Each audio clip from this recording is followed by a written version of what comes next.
ಅವ್ರು ಓದಿದ್ದು ಯಾರಿಗೂ ಕೇಳಿಸಿಲ್ಲ, ಓದಿದ್ದು ಯಾರಿಗೂ ಕೇಳಿಸಿಲ್ಲ, ಫೋಟೋಗಳು ಯಾರಿಗೂ ಕೇಳಿಸಲ್ಲ. ಕೇಳಿಸ್ತ ಊನಪ್ಪ ಹಂಗೆ ನಾವು ಹೌದು, ನಾವು ಕೇಳಿಸಿದೆ ಅಂತ ತಿಳ್ಕೊಂತೀರಿ. ಅಲ್ಲಲ್ಲ, ಕೇಳಿಸಿದೆ ಅಂತ ತಿಳ್ಕೊಂಬಿಟ್ಟಿದ್ದೀರಿ. ಹೌದು ಸರಿ. ರಾಮಲಿಂಗಾರೆಡ್ಡಿ ಅವರೇ, ನಾನು ಹೇಳೋದು ಈ ಪ್ರಕರಣದಲ್ಲಿ ಒಂಥರ ಸಾಲು ಸಾಲು ತಪ್ಪುಗಳನ್ನ ಮಾಡ್ತಾ ಇರೋದು. ಜನಗಳು ಈಗ ಪ್ರಶ್ನೆ ಮಾಡ್ತಾ ಇದ್ದಾರೆ, ನಾಗರಿಕರು ಪ್ರಶ್ನೆ ಮಾಡ್ತಾ ಇದ್ದಾರೆ. ಏನು ಅಂತ ಹೇಳಿದ್ರೆ, ಅಲ್ಲೇ ಮೆಡಿಕಲ್ ಆಸ್ಪತ್ರೆ ಇದೆ ಚಾಮರಾಜನಗರದಲ್ಲಿ, ಅಲ್ಲೇ ಡಾಕ್ಟರ್ ಇದ್ದಾರೆ, ಪ್ರೊಫೆಸರ್ಸ್ ಇದ್ದಾರೆ.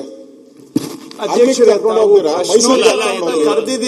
ಯಾಕೆ ತಗೊಂಡೋದ್ರಿ? ಪ್ರಶ್ನೋತ್ತರ ಆದ್ಮೇಲೆ ಮೈಸೂರಿಗೆ ಯಾಕೆ ತಗೊಂಡೋದ್ರಿ? ಮತ್ತೆ ನೀವು ಹೇಳಿದಿರ ಅಲ್ಲಿ ಅವ್ರು ಬರುವಂತದ್ದು, ಮಾನ್ಯ ಅಧ್ಯಕ್ಷರು ಪ್ರಶ್ನೋತ್ತರ ಅವಧಿ ಅಂತ ಕರೆದಿದ್ದಾರೆ. ನಾವು ನೋಡಿದಿರಿ, ಅದೇ ಸದನ ನೋಡಿದಿರಿ ನಾವು. ನೀವೇನ್ ಮಾಡಿದಿರ ಅಂತ ನಾವು ನೋಡಿದಿರಿ. ನೀವ್ ಹೆಂಗ್ ಮಾಡಿದೀರಾ ಅಂತ ನಾವು ನೋಡಿದಿರಿ. ವಿರೋಧ ಪಕ್ಷ ಇದ್ದಾಗ ನಮ್ಗೇನು ಬುದ್ಧಿವಾದ ಹೇಳೋದ್ ಬೇಡ ಕೃಷ್ಣ ಅವರೇ, ನಮ್ಗೇನು ಬುದ್ಧಿವಾದ ಏನು ಹೇಳೋದ್ ಬೇಡ.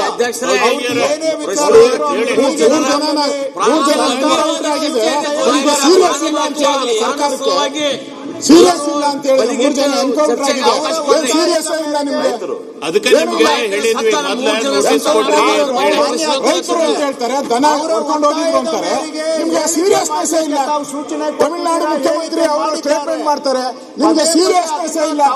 ರೂಲ್ಸ್ ಎಲ್ಲ ಹೇಳ್ತೀರಾ, ರೂಲ್ಸ್ ಎಲ್ಲ ಹೇಳ್ಕೊಂಡು ಕೂತಿದ್ದೀರಾ. 3 ಜನ ಎನ್ಕೌಂಟರ್ ಎನ್ಕೌಂಟರ್ ಮಾಡಿದ್ದೀರಾ ನೀವು?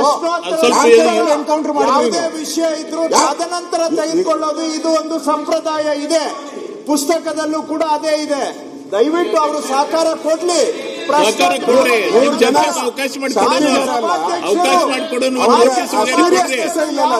ನಿಯಮವಾಗಿ ನಡ್ಕೋರಿ. ಅಲ್ಲ, ನಿಮ್ಗೆ ಪರಿಹಾರ ಸಿಗ್ಬೇಕಾ? ತಪ್ಪಾಗಿದೆ, ತಿಳುವಳಿಕೆ ಮಾಡಿಕೊಡ್ಬೇಕಲ್ಲ ನೀವು. ತಪ್ಪು ಮಾಡಿದವರು ನಿಯಮ ಹೋಗ್ರಿ. ನೋಡಿ, ಸದನ ನಡೀತಾ ಇದೆ. ಸದನ ನಡೀಲಿಲ್ಲ ಅಂದ್ರೆ ಪರವಾಗಿಲ್ಲ. ಸದನ ನಡೆಯುವಾಗ ಅವಕಾಶ ಇದೆ. ಈ ತರ ಎನ್ಕೌಂಟರ್ಗಳು ಮಾಡಿದ್ರೆ ಅವಕಾಶ ಇದೆ. ಅಲ್ಲ, ನಾ ಈಗ ಅವಕಾಶ ಕೊಡಂಗಿಲ್ಲ. ನಾನು ಯಾರಿಗೂ ಮಾತಾಡಕ್ಕೆ ಅವಕಾಶ ಕೊಡಂಗಿಲ್ಲ.